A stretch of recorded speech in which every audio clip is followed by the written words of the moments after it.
DZXL. Sa inyo na ang mga nagliliyab, nagbabag at nag-aalab na mga kaganapan sa kasulok-sulukan ng Kalakang Maynila sa loob ng ating bansa at saan mang dako ng mundo. Naglalakab Vlog! Katatampukan ng mga pambihirang kaganapan na bumabandera sa mga police blotters, mga kulay dugong pangyayari na nakakagimbal at mga nakakatawag pansin eksena na tiyak na pag-uusapan. Naglalakab Vlog!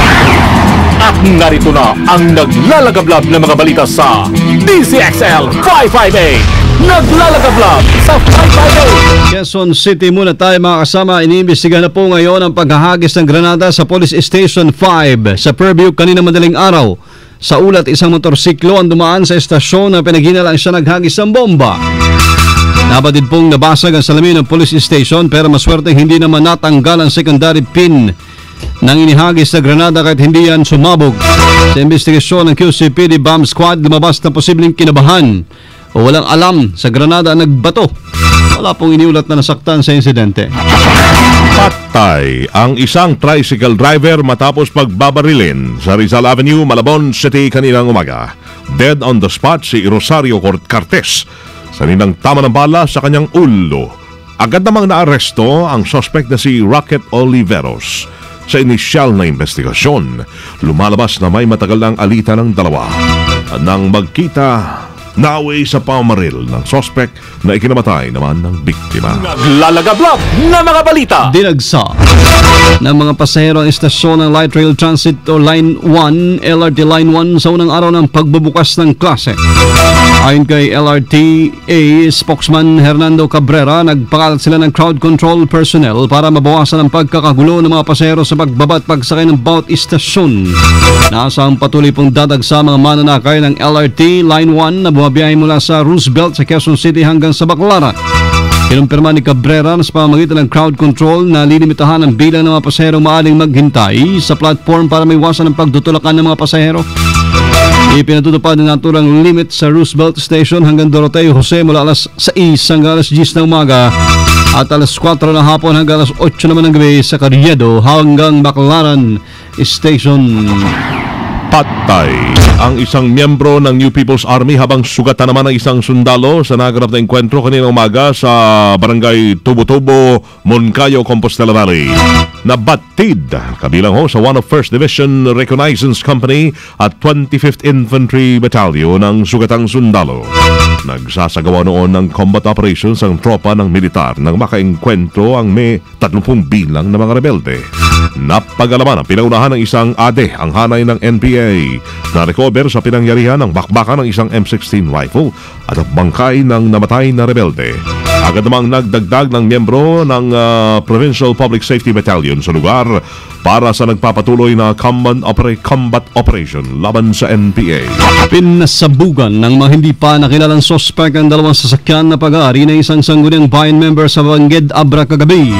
Nakaparada doon sa bisinidad ng Allied Bank Bangged branch sa manaturang sasakyan ni SB member Walter Benedicto nang mangyari ang pagsabog. Sa kabila po ito, wala namang nasaktan sa insidente. Sa ngayon ay tinitingnan ng otoridad ang motibo kung may kaugnay ito sa tatapos na halalan, gayon din kung ano uri ng pampasabog ang ginamit ng mga suspect. Nasira ang mahigit 10 kabahayan at isang tulay matapos manalasa ang isang buhawi sa bayan ng Kalinog, Iloilo.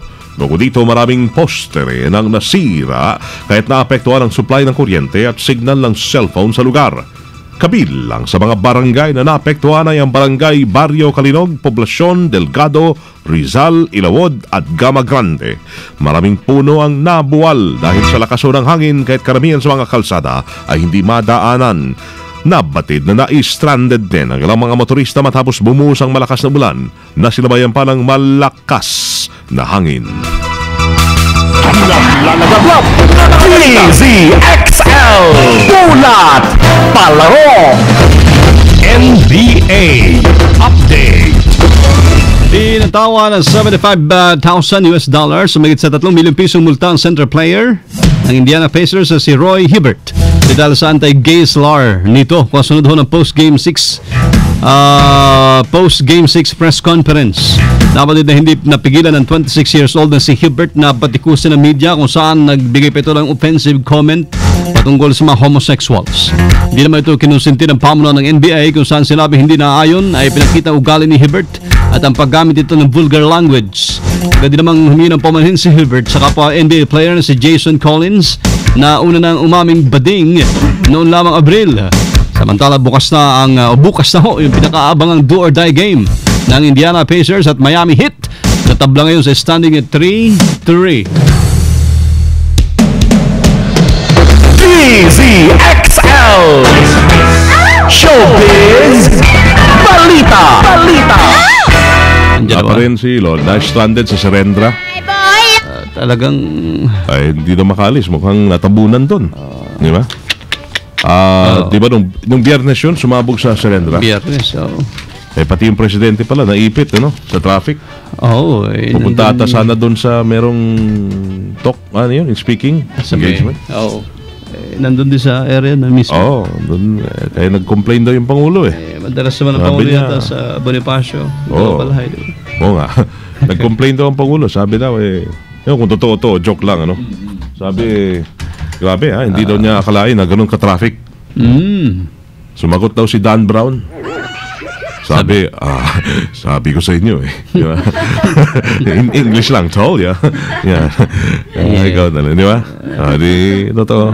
May kwan na nga nagbabago na nga yung kinakanta mo nung bata ka, Bimi. Yung langit, lupa, impyerno.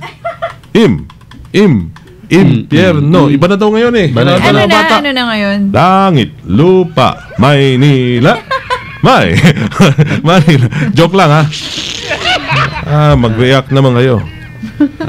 Dali lang. Ito, wala si Loli, so wala. Kami muna. Okay.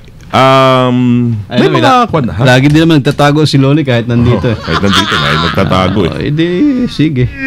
May inamin na. Kung ang iba'y nadismaya umami naman daw ng paghanga. Umani ng paghanga sa showbiz ang pag-amin sa publiko ni singing sensation Cherise ng kanyang totoong gender. Inamin na ba? Inamin na?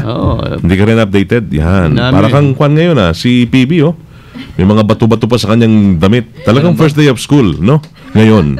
Siya principal. Pinaghandaan ko yan. Para kang principal, ng Montessori. Yan, Talaga yung suit ng mga principal. Private school. Ha? Mga private school. Private. Tapos nakataas pa yung buhok ni PB. So, Teacher na teacher. authoritative ang dating. Magbibigay ka ba private lesson? Private school Ipapatawag na estudyante, pangalan Badit Weng. Kasi di ba nagki-K+12 ako ngayon. Oo nga naman. So, dapat kompleto. Dapat may principal. Okay. Sabi sa trending sa social networking site, ang confession ni Cherise na siya ay tomboy. Hindi ko na nga ba? Told ya. Yung paglalaroan niya. At sa Twitter, bagay. ay bumaha yung reaksyon. Halo-halo. Lahat yung humanga naman sa kanyang katapangan sa pag-amin. Yun lang naman Pag meron kang yung ayaw bang ilabas, pinupunti na, labas na. Pag nilabas mo na, ayos na lahat. Di ba? Tanggap na lahat. Naman. Ito ay miyembro pala ng Don Tiburcio Foundation. Ano ba yung Don Tiburcio Foundation? Joke ba yun? Sabi ni Bianca Gonzalez, bakit si Bianca ba tomboy rin? Wala, sabi niya lang, natutuwa siya, proud siya kay Cherise. At hindi raw kabawasan ng pagkatao at talent ng singer ang ginawa nitong paglantad. Sabi naman ni Rod Marcelino, ay may sinabi ba si Rod? Wala kang reaction, Rod? Wala. Uy, si Rambo Labay, dyan pala, Rambo! Hello! Minsan-minsan ka lang pumupunta rito sa studio. Ay, Rambo! Kaldo! Ba't nag-e-echo? May echo, mali yung echo. Mali yung mic yun, may problema, may effect. Hey, Rambo! Kaldo! Mali nga yung may problema yung mic namin, Mang Bang. Tamaan si Ray Bravo. Ray, hindi, wala ako na dyan, Ray. Huwag na mag-alala. Ito para kay Rambo. Kaldo! Ay, Rambo. Ay, sama ng tingin sa'yo ni Rambo. Sumusunod pala sa Isilari, lapit na. Sana ako. Double thumbs up naman ang naging tugon ni Bubbles Paraiso, Casey Montero, Audrey Miles at Cheska Litton sa Pyramid Singer. Umaasa naman ang bang netizen kasi sabi niya dun sa kanyang sinulat, I have come to accept the real me. I have come, wala na to sa script ha. I have come to love the real me. I now celebrate the real me. Ba. Sabi ni Rod. Charis. Yeah. Tempengo. Yan. Malinaw. Saan magaling yun? Rambo, bumubunot na. Langit, lupa, Manila. Hindi gasgas. Talaga Dan Brown. Matras. Medyo madulas. Ito ang balitang panghimagas. What's up, PB? Magandang tanghali mga kasama. Para po Good sa afternoon, Principal. para naman po sa balitang panghimagas. Ito, marami ang Balitang bumatikan. himaga? Ano? Balitang panghimagas. Lasing ka ba? No. Sabi mo, bilinang na narinig ko. Ulitin mo nga, ma'am. Balitang panghimagas po tayo mga kasama. Nice lang. Nice lang. Balinang eh. Marami ang bumatikos matapos ipa-auction ng New York City government ang isang refrigerator na ginamit ng isang morgue. Ibinebenta ito ngayon sa online shop website na eBay sa halagang $1,050. Dahil dito, ikinaalarma ito ng Office of General Services dahil nabatid na mula sa Manhattan Psychiatric Ward ang cooler kung saan inilalagay ang isang bangkay. Samantala, aminado ang OGS na maraming klaseng gamit ang lumalabas ngayon sa mga websites, pero dapat maging maingat at mapanuri ang mga mamimili sa kung anong mga bagay ang makita nila, lalo na't kung ito ay binibenta ng mura. Ikaw ba, mapanuri ka rin sa mga estudyante mo? Opo. Okay, Lalo dun sa mga nag-cheating. Mga faculty members mo? Yun. At yan po ang balitang panghimagas. Okay. Candice XL, Sinwen, Chongsin, Washer, Phoebe, Tatak, Armen. Lalong gumanda si PB. Principal? Bakit pala sa inyo gano'n? Yung ganda na hindi mo basta Inakala. lalapitan, no? Ewan ko lang. From a distance ka lang. From a distance. May mga ganun ganda, di ba? Kinatatakutan pala, no? Stricta pala, no? Next, PB. What's up? Naglalagablag na mga balita. Walang, sumagot na pala si Dan Brown doon. Doon sa Kaya kwento letter niya. ni MMDA Chairman Fernando. Nakabuti, nakarating sa kanya. Ano sabi? Sumagot na pala. Hindi ko lang alam kung totoo. Hindi, parang sinagot na ata. Oo, nakasagot naman. Sabi daw ni Dan Brown kay Chairman, Dear Chairman, in fairness, copyright page states. Doon pa lang sa page now, copyright. This book is a work of fiction. Names, characters, places, and incidents are products of the author's imagination. Yun na. Sa Tagalog daw, any resemblance to actual events or locales or persons living or dead is entirely coincidental. Yan. Tagalog lang noon, mahirap bang intindihin yun? Thank you for the free publicity. I look forward to visiting Boracay soon. Ba, may Boracay, parang kilala niya. PS pa daw, I am a book author, not a tourism ambassador. Yo. Yan ang motor. Hindi, pero hindi na totoo to. Hindi, ano. Okay. Yun, baka katang isip lamang din. Pwede. Nagmula kay Rambo Labay. Pusang Gala, Lance 2013, Messenger, Ernie Carion, Solong Anak, salamat. Oh, yeah, yung mga yung mga pauwi mamaya, mag-ingat, magdadrive, huwag lasing, magmaneho, Huwag. para walang madisgrasya. Walang kulong. Okay, Walang di ba, na Batas pirmahan, nabatas na yun, Anti-Drunk and Drug Driving Act of 2013. Yan. Yan, bawal na yung drunk, overspeeding, weaving, ano yun, etc. O in shortcut, lahat na nakikita natin na karaniwan araw-araw. Paano mga kasama, diretso nyo lang ho yung pananghalian, ha? Tama. Diretso man naglalagablab na balitan, Tatak RMN. Yun na pakinggan sa DZXL 558. Ako na, ngayong tanghali ng Lunes, first day of school. Hey! June 3, 2013. Sama nyo po sa serbisyo publiko from the province of Occidental Mindoro. Mabuhay! Ako si Buddy Oberas. At mamayang alas 3 abangan live sa studio si Lani Misalucia, Ina Eli Saludar, at Joy Sadra. Hindi, Joy Sadra. Joy Garcia. Alam, gumanda si Lani ngayon. Joyce ka. Hello, Joyce. At the City of Samuel sells Prima Hermano Weng de la Peña.